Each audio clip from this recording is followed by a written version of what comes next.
بسم اللہ الرحمن الرحیم۔ ربیع الاول کا مہینہ شروع ہو چکا ہے اور ہر مومن دل و جان سے پیارے نبی صلی اللہ علیہ وسلم کی خدمت میں درود و سلام کے نذرانے پیش کرنے میں سبقت لے جانے کی کوشش کر رہا ہے۔ ایک مومن اللہ کے بعد جس سے سب سے زیادہ محبت اور عقیدت رکھتا ہے وہ پیارے نبی صلی اللہ علیہ وسلم ہی کی ذات مبارک ہے۔ اپنے ماں باپ سے زیادہ وہ ان سے محبت رکھتا ہے۔ بعد از خدا بزرگ توئی، قصہ مختصر۔ اور آخر کیوں محبت نہ کرے؟ اللہ کی معرفت دلانے میں اور جنت کا راستہ دکھانے والی انسانوں کی واحد محسن ذات آپ صلی اللہ علیہ وسلم ہی کی تو ہے۔ لیکن میرے دوستوں، کیا محبت کے نعرے لگا لینے اور درود و سلام کے نذرانے پیش کر لینا ہی ان کے اس عظیم احسان کا تقاضا ہے؟ کیا اتنا کافی ہے؟ نہیں، قرآن تو کچھ اور کہتا ہے۔ قرآن بتاتا ہے کہ ایک مومن پر پیارے نبی صلی اللہ علیہ وسلم کے 4 حقوق ہیں جنہیں ادا کرنا لازمی ہے۔ فالذین آمنوا بہ وعزروہ ونصروہ واتبعوا النور الذی انزل معہ۔ قرآن کہتا ہے کہ آپ صلی اللہ علیہ وسلم کا سب سے پہلا حق یہ بتاتا ہے کہ پیارے نبی صلی اللہ علیہ وسلم پر ایمان لانا، یہ بات دل سے تسلیم کرنا کہ آپ صلی اللہ علیہ وسلم اللہ کے سچے اور آخری رسول ہیں۔ ہماری نجات صرف اور صرف آپ کی رسالت پر ایمان لانے اور آپ کی لائی ہوئی شریعت کو آخری اور مکمل ماننے ہی پر ٹکی ہوئی ہے۔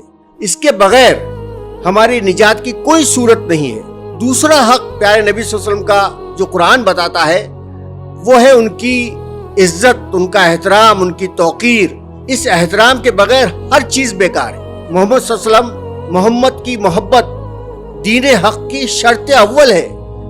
آپ صلی اللہ علیہ وسلم کے نام کا احترام، آپ کی ذات کا احترام، آپ کی باتوں کا احترام، آپ کی سنت کا احترام، آپ کی ایک ایک ادا کا احترام ہم پر واجب ہے۔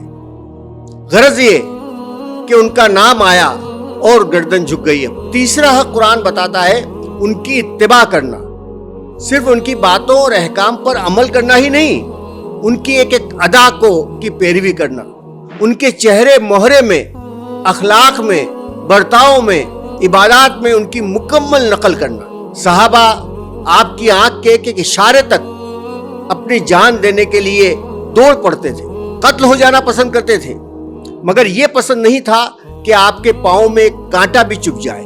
چوتھا حق آپ صلی اللہ علیہ وسلم کا یہ ہے کہ ان کی نصرت کی جائے، ان کی مدد کی جائے، یعنی جس کام کے لیے انہوں نے اور ان کے ساتھیوں نے اپنی پوری زندگی لٹا دی، نہ دن دیکھا، نہ رات دیکھی، نہ سردی دیکھی، نہ گرمی، بس اللہ کے بندوں کو اللہ سے ملانے کی ایک تڑپ تھی، اللہ کے دین کو قائم کرنے کی ایک لگن تھی، جس کی وجہ سے وہ پتھر بھی کھاتے، انہوں نے اپنے وطن کو بھی چھوڑا، زخم بھی کھائے اور تمام طرح کی قربانیاں دی۔ ان کے اس کام میں ان کی نصرت کا مطلب یہ ہے کہ دین اسلام کو اس دنیا میں غالب کرنے کے کام کو انجام دیا جائے، اس کی خاطر ہر طرح کی قربانی دینے کے لیے تیار رہا جائے۔ یہ کریں گے تو ہم آپ صلی اللہ علیہ وسلم کے سچے عاشق، پکے امتی اور حقیقی نام لیوا قرار پائیں گے۔